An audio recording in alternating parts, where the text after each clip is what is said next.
시간 예배드리는 여러분 모두에게 하나님의 은혜와 사랑이 함께 하시기를 주님의 이름으로 축복합니다.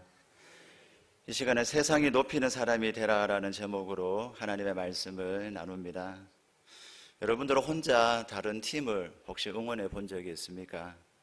야구로 치면은 대구 경북은 삼성만 좋아합니다. 저는 어렸을 때부터 MBC 청룡을 좋아했습니다. 그래서 늘 야구를 볼 때마다 혼자 외톨이가 되었습니다. 야구장을 가도 늘 혼자 적진에 있는 것과 같은 그 기분을 많이 느꼈습니다. 아마 여러분들도 그런 비슷한 경험들이 있었을 것입니다. 나 혼자만 다른 팀을 응원할 때 느끼는 그 외로움과 쓸쓸함, 적진에 있는 것처럼 느껴지는 그 기분을 한 번쯤은 느껴보셨을 겁니다. 이것이 영적으로도 되게 비슷합니다. 우리가 사는 이 세속 사회는 이 세속 사회에서 믿는 우리는 사회의 소수자처럼 늘 느껴질 수밖에 없습니다. 우리는 선하신 하나님을 믿습니다. 그러나 우리 사회 다수는 하나님을 믿지를 않습니다. 우리는 옳고 그름을 판가름하는 존재가 있다고 믿지만 사회는 근원적으로 옳고 그름을 판단하는 존재가 있다고 믿지를 않습니다. 우리는 그리스도의 십자가와 제사함을 믿습니다. 그러나 세상의 다수는 죄라는 개념을 일축할 뿐 아니라 비웃으며 그리스도의 이름을 저주하는 사람들까지도 있습니다. 우리는 죽음 이후 세계를 믿지만은 우리와 함께하는 사람들은 이 생의 즐거운 인생을 영위하는 것 외에는 그 이상 아무것도 믿으려 하지 않습니다. 그럴 때 우리는 이곳이 홈 경기장이 아님을 인식하게 되고 언제 목소리를 내고 언제 잠잠해야 하는지를 고민하게 됩니다. 즉 바벨론 왕국과 같은 이 땅에서 어떻게 행동해야 하는지 고민스러울 때가 있다는 것입니다. 우리와 가치관이 다른 이러한 문화 속에서 어떻게 하면 진실하면서도 영향력 있는 삶을 살 수 있을까요? 또 거만하거나 바보처럼 보이지 않으면서도 진실하고 영향력 있게 사는 방법은 무엇이 있을까요? 이에 대한 대답이 다니엘서에는 제시가 되어 있습니다. 다니엘서는 기원전 605년 예루살렘에서 사로잡힌 다니엘과 세 친구의 이야기라는 것은 대부분 알고 계실 겁니다. 이들은 바벨론 왕국으로 잡혀가 평생 바벨론 왕을 섬기며 살았던 사람들입니다. 오늘날로 치면 원조 비대면 예배자들입니다. 이들은 성전이 없는 곳에서 예배의 삶을 지속적으로 살았기 때문입니다. 다니엘서 1장에서는 신앙을 버리지 않고 부정한 음식을 먹지 않기로 한 그들의 결단을 자세히 소개하고 있습니다. 2장에서는 느부갓네살 왕이 꾼 신기한 꿈과 다니엘의 전략적인 해석이 소개되어 있습니다. 느부갓네살 왕은 꿈에서 거대한 신상을 봅니다. 밑으로 갈수록 악한 종류의 금속으로 된 신상이었습니다. 바벨론 왕국은 금머리로 상징이 됩니다. 그러나 결국 한 돌이 이 신상을 무너뜨려 버립니다. 우리는 그 돌이 예수 그리스도라는 것을 압니다. 그분은 손대지 않은 돌로서 이 세상의 모든 왕국을 파괴하고 곧 영원한 왕국을 세우실 겁니다. 느부갓네살 왕은 다니엘의 해석에 너무나 놀라고 큰 감명을 받게 됩니다. 그래서 다니엘과 세 친구를 높은 자리에 올려줍니다. 만일 여러분이 느부갓네살 왕이었다면 이런 엄청난 꿈과 다니엘의 해석에 관해 들었다면 이후에 어떻게 반응을 하셨겠습니까? 아마도 다니엘을 초대해서 가장 맛있는 음식을 대접하며 그 꿈에 대하여서 더 얘기를 나누고자 했을 겁니다. 그 돌이 무엇인지, 또 그 돌은 도대체 누구인지, 이전 왕국을 다 무너뜨리고 절대 무너지지 않을 영원한 왕국을 세울 그 돌이 도대체 누구인지 들어보고 싶을 마음이 있을 것입니다. 이렇게 하는 것이 왕으로서 가장 성숙하고 책임 있는 반응이라고 할 수 있습니다. 그런데 느부갓네살 왕은 그리 성숙하거나 책임 있는 인물이 아니었던 것 같습니다. 그 돌이 누구인지 알아보려 하기보다는 오히려 신상을 세우기로 결정을 했습니다. 다니엘서 3장 1절에 보면은 느부갓네살 왕이 금으로 신상을 만들었으니 높이는 60규빗이요 너비는 6규빗이라 그것을 바벨론 지방의 두라 평지에 세웠더라 라고 되어 있습니다. 성경 번역본 중 70인역에 의하면은 3장에 나오는 사건은 2장 사건이 있은 후 16에서 약 20년 후에 발생했다고 합니다. 되게 흥미로운 부분입니다. 느부갓네살 왕은 거의 20년이나 그 신상 생각을 계속했다는 뜻이 되기 때문입니다. 그는 인류 역사가 하나님의 예언대로 흘러가는 것에 놀라는 대신 역사를 바꾸기로 결심을 한 것 같습니다. 그래서 신상을 만들 때 거대한 금신상을 만들었습니다. 꿈에서 본 것과 비슷하지만 다른 왕국들은 다 빼버립니다. 모든 역사가 바벨론 왕국이기를 바랐던 겁니다. 그 신상에는 바사 왕국도 헬라 왕국도 로마 왕국도 포함되어 있지 않습니다. 그 모든 것들을 없애버리고 오만불선하게도 그는 미래를 재창조하고자 했습니다. 그가 세운 신상 전체가 바벨론이었고 곧 느부갓네살이었던 겁니다. 다니엘서 3장 2, 3절을 보면은 느부갓네살 왕이 사람을 보내어 총독과 수령과 행정관과 모사와 재무관과 재판관과 법률사와 각 지방 모든 관원을 느부갓네살 왕이 세운 신상의 낙성식에 참석하게 만듭니다. 그리고 총독과 수령과 행정관과 모사와 재무관과 재판관과 법률사와 각 지방 모든 관원이 느부갓네살 왕이 세운 신상의 낙성식에 참석하여 느부갓네살 왕이 세운 신상 앞에 서게 됩니다. 즉 엄청난 군중이 신상 앞에 서도록 부름을 받게 된 겁니다. 신상은 높이가 60규빗, 너비가 6규빗이었습니다. 참으로 신기한 우연입니다. 참고로 한 규빗은 45cm에서 50cm 정도 됩니다. 인체의 비율로도 계상한 모양으로 짐작이 됩니다. 높이는 60규빗인데 너비가 너무도 좁습니다. 아마 팔다리가 아주 얇은 그런 신상이었을 겁니다. 게다가 성경을 살펴보면 알 수 있듯이 6이라는 수는 타락한 인류를 상징합니다. 계시록 13장에 보면은 적그리스도가 666이라고 소개되어 있습니다. 성경에서 6은 언제나 온전함을 뜻하는 7에 미치지 못하는 숫자입니다. 하나님은 7인데 6은 거기에 미치지 못하는 겁니다. 자신을 높이려는 인류의 시도는 언제나 실패하고 말았는데요. 바벨론의 신상, 느부갓네살의 신상에 관한 이야기는 자신을 높이려다 실패했던 인류의 다른 많은 이야기들과 맥을 같이 하고 있습니다. 바벨탑도 여리고 성도, 심지어 예루살렘 성도 모두 무너져 버렸습니다. 위대한 왕이 살던 바벨론 왕국도 똑같았습니다. 산산이 부서졌습니다. 인류 역사에 살고 있는 피라미드, 잉카 유적, 아스텍 사원도 예외는 아닙니다. 그들이 약속하거나 바랐던 불멸은 결코 일어나지 않았습니다. 바벨론의 신상처럼 그 모든 것이 이제는 그저 역사강들의 토론 주제에 지나치지 않습니다. 그런데도 여전히 사람들은 아직도 신상을 만듭니다. 이유는 하나입니다. 신상을 만드는 사람들은 숭배를 받고 싶어 한다는 겁니다. 다니엘서 3장 4절에서 6절을 보면은 느부갓네살 왕은 신상 앞에 절하지 않는 모든 자들을 처벌하겠다라고 합니다. 어찌 보면 아주 흥미로운 교단 성장 전략이라고도 할 수 있습니다. 예배하지 않으면은 마시멜로처럼 다 구워버리겠다는 겁니다. 그래서 바벨론의 대부분의 사람들이 근심상 앞에서 엎드려 절을 하게 됩니다. 이런 예배가 진심이라고 생각하는 분은 아마 없을 겁니다. 또 이들을 예배하고 싶어 안달난 사람이라고 보는 이도 없을 겁니다. 강요와 강제에 의한 의무적인 예배였을 뿐이기 때문입니다.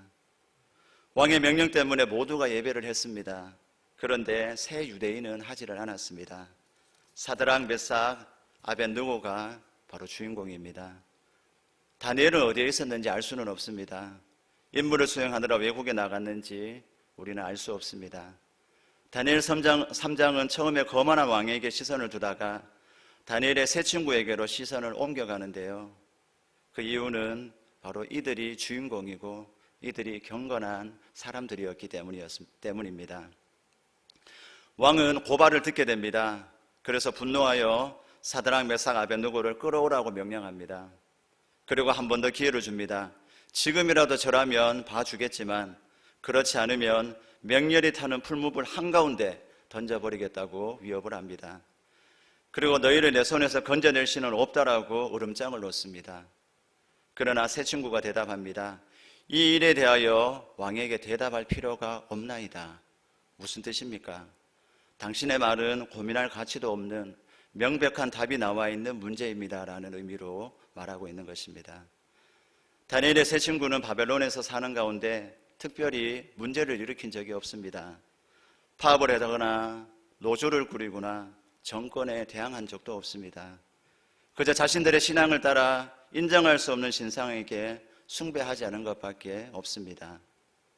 우리가 사는 이 땅에서도 우리의 신앙 가치관에 반하는 일을 하도록 강요받는 일들이 많이 있을 겁니다. 아무리 우리가 품위 있게 행동하고 최대한 공손한 태도로 신념을 지키려 한다 해도 우리가 믿는 것에 반하는 일을 하도록 요구받는 순간이 옵니다. 구체적인 사례를 들지 않아도 충분히 짐작을 하실 겁니다. 바벨론 왕국과 같은 이 땅은 끊임없이 자신들을 섬기도록 또 자신들의 뜻을 관철시키기 위해 믿는 이들을 위협한다는 점에서 과거나 오늘이나 동일합니다. 그래서 우리는 늘 깨어 있어야 합니다. 이런 위험한 상황에서 사드락, 메삭, 아벳느고에게는 두 가지 선택의 기로가 있었습니다. 하나는 자신들의 영향력 있는 지위를 잃지 않기 위해 신성하게 절하는 방법입니다. 그리고 그것을 정당화하는 겁니다. 비록 몸으로는 절했지만은 내 마음으로는 전혀 하지 않았다라고 사람들에게 말하는 겁니다. 또 하나는 어떤 대가를 치르더라도 하나님의 편에 서기로 하는 겁니다. 그렇게 결정하자 세 친구는 정말로 혹독한 대가를 치르게 됩니다. 그들이 절하지 않자 왕이 이렇게 말합니다. 너희가 만일 절하지 아니하면 즉시 너희를 맹렬히 타는 풀무불 가운데 던져 넣을 것이니 능히 너희를 내 손에서 건져낼 신이 누구이겠느냐라고 말합니다. 이 다음 대목은 성경 전체에서도 기도와 하나님의 주권에 대해 가장 위대한 통찰을 주는 대목이 나옵니다. 다니엘서 3장 16절로 18절인데요. 내용이 이렇습니다. 세 친구는 왕에게 말합니다. 우리가 섬기는 하나님이 계시다면은 우리를 맹렬히 타는 풀무불에서 건져내실 것이고 왕의 손에서도 건져내실 겁니다. 설령 그렇게 하지 아니하실지라도 우리는 왕의 신들이나 왕이 세운 신상에 절하지 아니할 겁니다. 주목할 부분은 그렇게 하지 아니하실지라도 라는 부분입니다. 세 친구는 하나님의 능력을 알고 있었습니다. 하나님이 능히 구해주실 수도 있음을 알고 있었습니다. 그런데 하나님에 대한 자신들의 충성스러운 마음을 기반으로 해서 반드시 기도 응답해 주셔야 합니다라는 단서를 붙일 만도 한데 전혀 그렇게 하지 않았다는 것입니다. 이것이 의미하는 바는 우리가 하나님께 구원을 요청했고 그분이 능히 구원하신 능력이 있다는 것도 알고 있지만은 그분의 응답에 상관없이 우리는 하나님을 섬기겠다라는 믿음의 고백이었던 것입니다. 참으로 아름다운 믿음입니다. 기도는 우리가 원하는 것을 요청하는 것이라기보다는 하나님이 원하시고 기뻐하시는 일을 하나님이 기뻐하시고 옳은 일을 하시도록 우리가 요청하는 겁니다. 그들은 분명 요청을 했습니다. 그것이 기도입니다. 그러나 겸손한 마음으로 나의 뜻이 아닌 하나님의 뜻이 이루어지기를 그들은 요청했던 겁니다. 사드락, 메삭, 아벳느고는 진정으로 하나님을 믿고 사랑했던 인물입니다. 그런데 이러한 신앙 고백이 느부갓네살 왕을 열받게 만들었다는 겁니다. 그것도 무지막지하게 화나게 만들었다는 겁니다. 그는 풀무불을 자그마치 7배나 더 뜨겁게 만들라고 병사들에게 명령했습니다.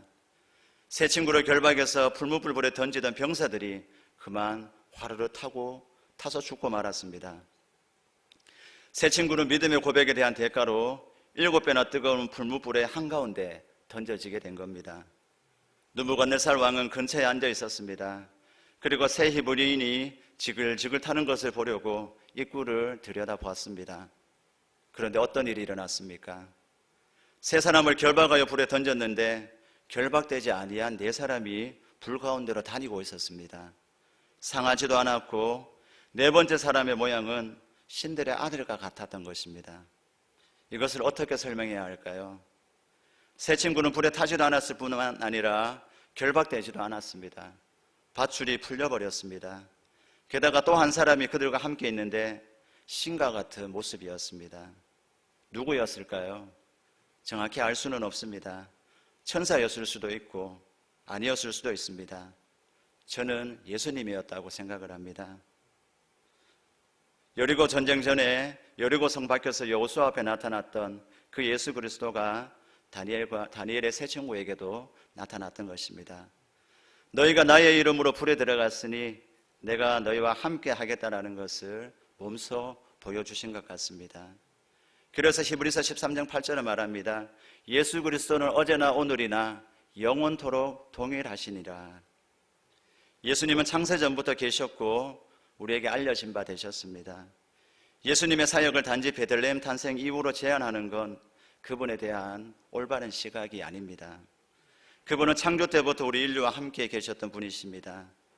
2000년 전 제자들과 함께 하셨던 예수님이 뜨거운 풀무불에 있던 사드락, 메삭, 아벳느고와도 함께 해주셨던 겁니다. 이 말씀이 오늘 우리에게도 귀한 약속을 줍니다. 그분이 저와 여러분들과도 함께 해주신다라는 겁니다. 지금 풀무불 가운데 계신 분이 있을 수도 있을 겁니다. 가족 중에 혼자 신앙생활을 하고 있거나 아니면 직장에서 혼자만 믿고 있는 분이 있을 수 있습니다. 주위의 모든 사람들은 나와 다른 노래를 부르고 있고 혼자만 어울리지 못한다고 느끼며 지내는 분들도 있을 겁니다. 출장을 갔을 때 혼자만 탈선을 하지 않을 수 있고 회식에서 상사가 술을 권할 때에 홀로 믿음을 지키는 분들이 있을 겁니다. 그러나 기억하시기 바랍니다. 그때 여러분은 결코 혼자가 아니라는 겁니다. 예수 그리스도께서 함께 하고 계시다는 겁니다. 새 친구에게 힘을 주셨던 바로 그 예수님이 여러분들에게도 함께 하시고 힘을 주실 것입니다. 매우 중요한 진리입니다. 우리가 하나님의 편에 선다면 하나님이 우리 편에 서 주십니다. 다시 한번 말씀드립니다. 우리가 하나님의 편에 선다면 하나님이 항상 우리 편에 서 주실 것입니다. 이 당시보다 150년 전 이사야는 이런 말을 기록했습니다. 이사야 43장 2절 하반절입니다. 내가 불 가운데로 지날 때에 타지도 아니할 것이요 불꽃이 너를 사르지도 못하나니. 이사야는 불 가운데로 지날 일이 없다고 하지 않았습니다. 불 가운데로 지나더라도 타지 않을 것이라고 말했습니다. 열기나 불꽃의 뜨거움을 느낄 수도 있고 어쩌면 다칠 수도 있습니다. 그러나 타지는 않을 것이라고 했습니다. 불은 우리를 태우지 못할 뿐만 아니라 오히려 우리에게 능력을 줍니다. 풀무불에서 이들이 나왔을 때 이들은 더 나은 사람이 되어 있었습니다. 풀무불 사건 전에는 새 히브리인의 믿음이나 새 히브리인의 신에게 세상은 아무 관심이 없었습니다. 하지만 풀무불 사건 후에는 상황이 바뀌었습니다. 그것이 바로 우리가 오늘 읽었던 본문 27절과 30절에 나오는 내용들입니다. 그 풀무불 사건이 결국 복음 전도 운동이 된 것입니다. 마귀의 계략이 역효과를 낸 것입니다. 전화 위복, 즉 악한 의도가 선한 결과를 가져오게 된 것입니다. 그때 그랬던 것처럼 오늘날도 마귀의 계략은 우리의 믿음 때문에 역효과를 가져오게 될 것입니다. 우리가 우리 삶 앞에 놓여진 신상 앞에 절하지 않고 또 풀무불 앞에서 사드락, 메삭, 아벳느고의 용기와 신앙을 본받는다면 그렇게 될 것입니다.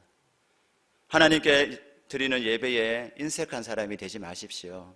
반면에 여러분에게 다가와 자신을 예배하라고, 자신의 성취를 기념하라고, 자신에게 집중하라고 요구하는 사람이 나타난다면 그 사람을 꼭 의심하시기 바랍니다.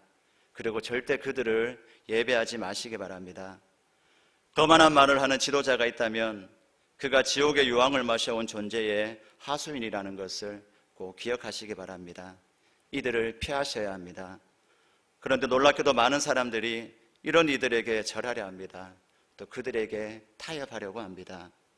타협하는 것을 매우 주의해야 합니다. 에서는 타협하다가 장자권을 잃었습니다. 삼손은 타협하여 시력을 잃었습니다.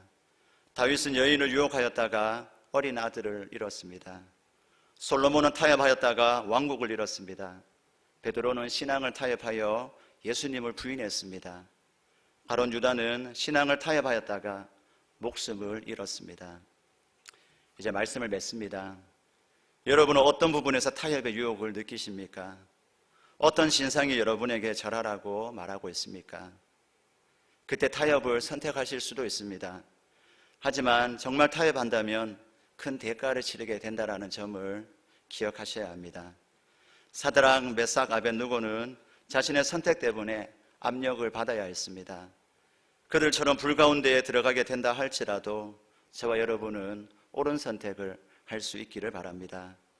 그러면 그곳이 불구덩이라 할지라도 우리를 구원하기 위해 그리스도께서 그곳에 함께하여 주실 것입니다.